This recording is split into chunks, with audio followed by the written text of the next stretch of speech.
com o Executivo. Tá certo isso, professor Mairovich? A gente sabe que o Supremo Tribunal Federal tem que respeitar a Constituição, seguir as leis, mas tem um conteúdo político nisso? Como é que o senhor viu essa decisão aí de Zanin, seguida pelos outros ministros? Juridicamente, está correta essa decisão? Bom dia. Bom dia, Fabiola, Josias, Thales. Essa decisão está metade, atenção, metade correta. Por quê? A metade a primeira metade é a seguinte: existe uma situação consolidada com relação à desoneração. E há muitos anos. Então, para se dar uma liminar, a necessidade do quê? De haver um apoio no bom direito e a necessidade, a urgência da medida. Se uma situação está posta, instalada há muitos anos, é evidente que não há necessidade para se dar uma liminar, porque não há a urgência. A segunda metade, aí o acerto da decisão. Com relação àquilo que é novo, ou seja, por exemplo, a entrada de municípios nesse bolo, aí se dá uma liminar, chamada uma liminar parcial. O Zanin o que fez? Deu uma geral, uma liminar ampla. E aí é que está o erro. Aí que está o erro. Bom, vamos aguardar o pedido de vistas, mas essa dobradinha, professor Mairovich, ela acontece isso, né? O lobby que o governo federal faz, as pontes que ele consegue ter com o Supremo Tribunal Federal, além dos nomes indicados. Isso todos os governos fazem, né?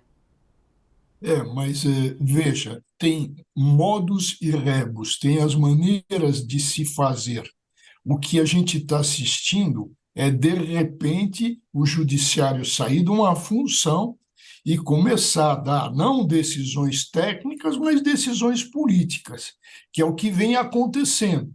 E Fabíola, eu não tenho bola de cristal, mas o que os ministros do Supremo estão cavando? Qual é a sepultura deles que eles estão cavando? Ou seja, é uma mudança para se colocar um mandato por período certo aos ministros do Supremo. É isso que eles estão cavando. E de que maneira? Agindo dessa maneira, se aproximando, é jantar na casa do Gilmar, é conversa telefônica, são escândalos como, por exemplo, viagens, como, por exemplo, a Lola Lisboa do Gilmar Mendes. Então, tudo isso eles estão cavando o quê? A introdução, evidentemente, pela Constituição, de mandato para juízes. Você falou sobre as viagens, Professor vamos focar Mairovich, nisso. Vai lá, Thales. eu queria fazer uma pergunta ao senhor, que é o seguinte: um dos argumentos usados a favor dessa manutenção da reoneração é de que, como o senhor falou, de que é uma situação já posta por muito tempo. Agora, a lei ela tinha prazo determinado, então ela foi a situação está posta e a previsão orçamentária teoricamente até esse prazo determinado. A partir desse prazo determinado, não há previsão orçamentária. E aí, continua valendo que a situação está posta na medida em que venceu o prazo de validade? Mas o próprio Congresso Nacional se manifestou e derrubou, inclusive, um veto do Lula. Então, a situação, e quando a administração atua, tem um princípio, uma regra, que se chama rebus sic stantibus, que é a imprevisão, trocando em miúdos a imprevisão. Enquanto quando se estabelece algo por tempo certo, o bom administrador, por cautela e por previsão, o que ele enxerga aí? A possibilidade dela ser prorrogada. É. Tem um outro aspecto, viu, Fabíola, Ah. se me permite, rapidamente. Está ficando muito escancarada essa parceria do Palácio do Planalto com o Supremo, né? presidente jantando com ministros e tal. E neste caso específico dessa decisão do Cristiano Zanin, a coisa ficou bastante mais escancarada ainda.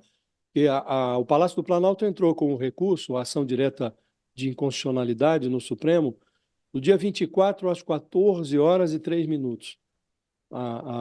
Essa ação foi assinada pelo próprio Lula. No final da tarde, a ação já foi distribuída para o ministro Cristiano Zanin. Não houve sorteio. Prevenção. Considerou-se que o ministro estava prevento, havia prevenção, porque ele já tratava de uma matéria correlata, e é uma interpretação muito extravagante do mecanismo da prevenção. Não é líquido e certo que ele estivesse, de fato, prevento, mas foi para o gabinete dele, rapidamente. E pouco depois, no dia seguinte já, ele expediu a liminar, suspendendo tudo, e já mandou para o plenário virtual, como se tivesse já uma informação prévia de que a decisão monocrática dele seria referendada. E, de fato, 48 horas depois, já havia 4 votos. Com o voto dele, 5. Faltava um só para compor a maioria. Aí o Luiz Fux pediu vista e retardou o desfecho, sem prejuízo de que algum ministro ainda possa mandar o voto lá, porque o pedido de vista não impede, embora a cortesia recomende que os ministros esperem pela devolução do voto daquele que pediu vista, isso não é obrigatório. Algum ministro pode antecipar o seu voto. Então, a tabelinha, ela é muito explícita, e isso não é bom. Não é bom, sobretudo quando isso se dá em desapreço do outro poder, do poder legislativo, para desfazer algo que o poder legislativo aprovou, o presidente vetou, o Congresso derrubou o veto, o presidente voltou à carga editando uma medida provisória para alterar a situação novamente, aí criou-se uma crise, ele volta atrás e recorre ao Supremo. Então, isso tudo envenena a relação entre os poderes e não é bom para a convivência democrática, Fabiola. Fabiola, o Josias bem coloca a questão da prevenção. Olha, não tem prevenção nenhuma. O que existe é um processo, foram 2 processos distribuídos, mas que as causas são diferentes. A prevenção se estabelece pela causa para evitar decisões conflitantes. Também em cima que o Josias coloca, e é importante, é o seguinte: a gente tem que estar sempre de olho. O Supremo Tribunal Federal atua em colégio, é um colegiado. Agora, o Supremo Tribunal Federal não pode formar internamente grupos de poder. Tá? Então, a gente está vendo claramente um grupo aí, comandado, chefiado pelo Gilmar Mendes, com aderência de Alexandre de Moraes, com o sabugismo de sempre do Toffoli. Então, se estabelece um grupo onde se junta o Dino, se junta o Zanin. Veja que no Globo de domingo tem toda essa teia de aranha de grupos, muito bem mostrada. Tá?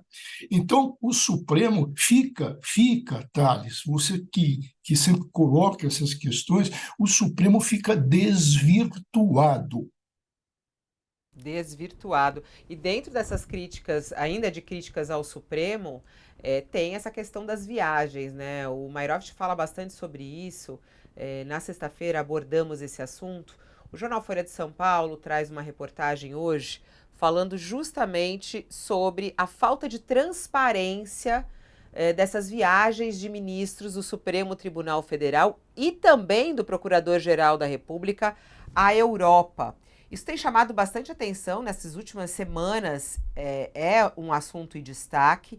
Eles participam de eventos jurídicos na Europa no intervalo de 2 semanas, mas não há informações sobre os pagamentos das viagens, as hospedagens, o período fora do Brasil. Alexandre de Moraes, Gilmar Mendes, Dias Toffoli e Paulo Gonet participaram de um fórum jurídico em Londres na semana passada Toffoli e Gilmar também aparecem como confirmados para um debate em Madrid, na Espanha, na próxima sexta, dia 3 de maio. Um terceiro evento, também na capital espanhola, entre os dias 6 e 8 de maio, prevê a presença de Gilmar, Toffoli, Cássio Nunes Marques e do presidente da Corte, Luiz Roberto Barroso, além de ministros do STJ e também Gonê. Tem outro evento marcado para Nova York, do LIDE, que também tem aí a previsão da participação de ministros e também integrantes do governo.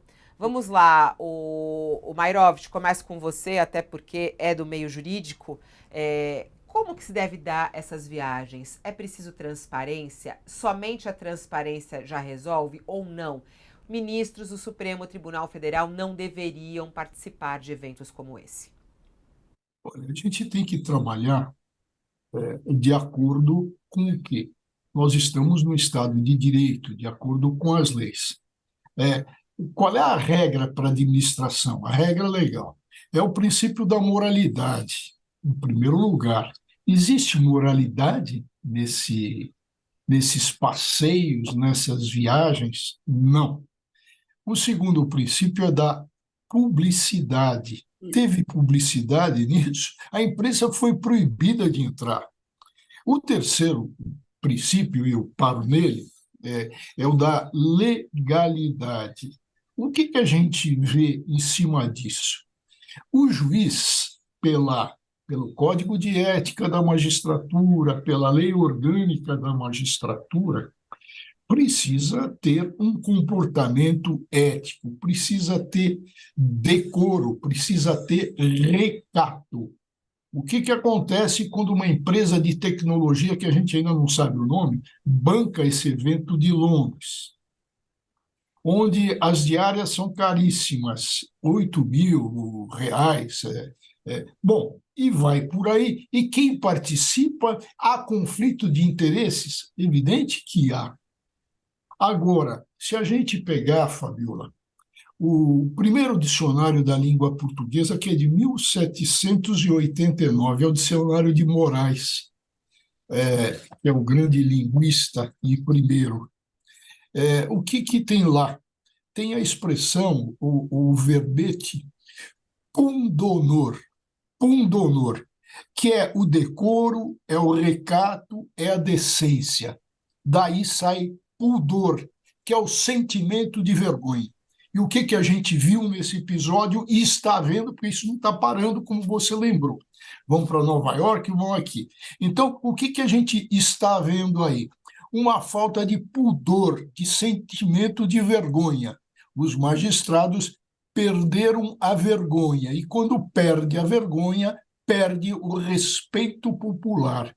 E todo o poder vem do povo. Repito, eles estão cavando um mandato para ministros do Supremo. Embora os que já estão não vão entrar no mandato. Por quê? Porque eles têm direito adquirido à vitaliciedade. Então, é só para os outros. E você,